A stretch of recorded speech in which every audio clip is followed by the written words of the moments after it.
9 Maoists have been killed in the exchange of fire between security forces and Maoists in the forests of Dantewada, Bijapur border. Meanwhile, Gaurav Rai, Superintendent of Police Dantewada, has shared some more details. Let's quickly listen in to what he said.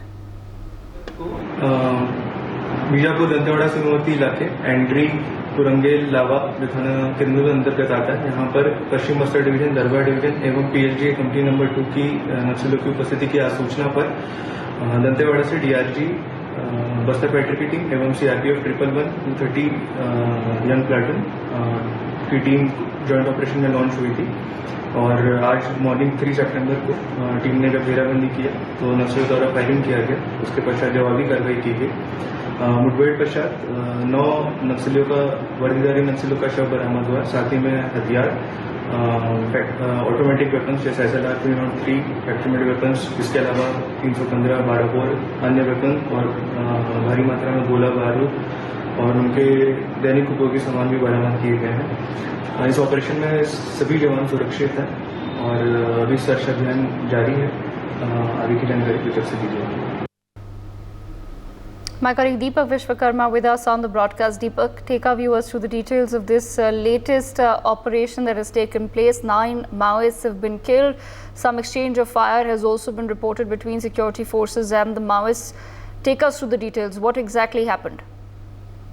जी बिल्कुल, देखिए कल देर रात operation पे DRG जो छत्तीसगढ़ की local battalion कह लीजिए, district reserve guard जो लोकल है और उसके साथ साथ सीआरपीएफ, इन दोनों का एक जॉइंट ऑपरेशन था जो देर रात 12:30 बजे के आसपास जंगल के लिए रवाना हुआ था। क्योंकि एक मुखबिर की सूचना पर ये जानकारी लगी थी कि एक बड़ी तादाद में माओवादी है जो वहां पर हैं। उसी को लेकर यहाँ से जो जवान है डीआरजी की और सीआरपीएफ की दोनों की जॉइंट बटालियन जंगल के भीतर जाती है और 2.5-3 घंटे बाद जब जंगल के भीतर पहुंचती है तो नक्सलियों की तरफ से फायरिंग शुरू हो जाती है।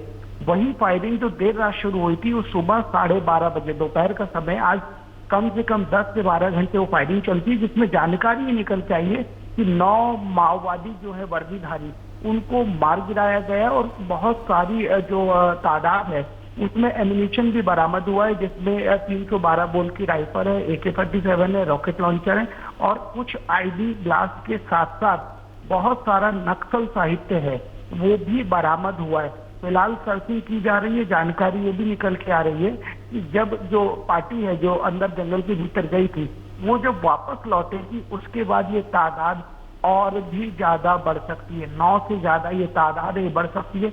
इसको इस तरीके से भी देखा जा सकता है कि आज से 15 दिन पहले केंद्रीय गृह मंत्री अमित शाह छत्तीसगढ़ के दौरे पर थे।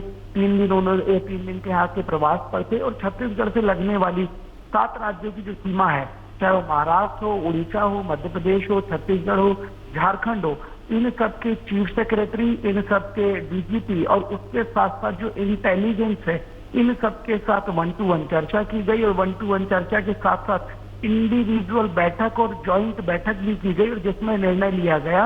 अमित शाह ने प्रेस कॉन्फ्रेंस के माध्यम से इस चीज की जानकारी दी थी कि मार्च 2026 में हम माओवाद का सफाया कर देंगे, हम माओवाद को मार देंगे। और तो उन्होंने ये तक कह दिया कि नक्सली यदि पाताल में भी छुप जाएं तो हम उनको वहां से भी निकाल के मारेंगे।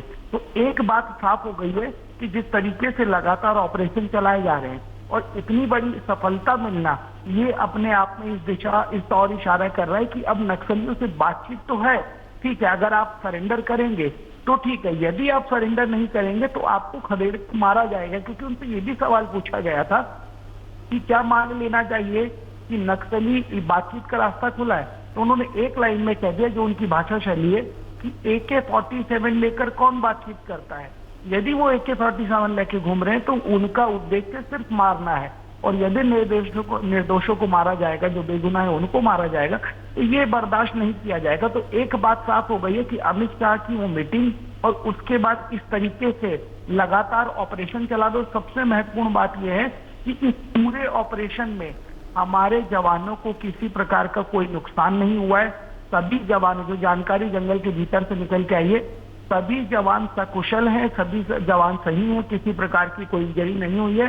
अब देर शाम तक जब जवान वापस लौटेंगे नक्सलियों की बॉडी रिकवर करके, उसके बाद ये जो आंकड़ा है ये और बढ़ सकता है। और सबसे महत्वपूर्ण बात यह है कि बहुत भारी तादाद में असलाह बरामद हुआ है, जिसमें बड़ी बड़ी जो इम्पोर्टेड पिस्टल है, इम्पोर्टेड राइफल है, AK-47 है, रॉकेट लॉन्चर है। तो इससे समझा जा सकता है कि लगातार जिस तरीके से नक्सलियों को पीछे ढकेलने का काम किया जा रहा है, नक्सलियों पे दबाव बनाया जा रहा है, उस दिशा में ये बहुत महत्वपूर्ण कदम है, क्योंकि अब स्थिति ये हो गई है कि नक्सलियों की बहुत बड़ी तादाद सरेंडर भी कर रही है।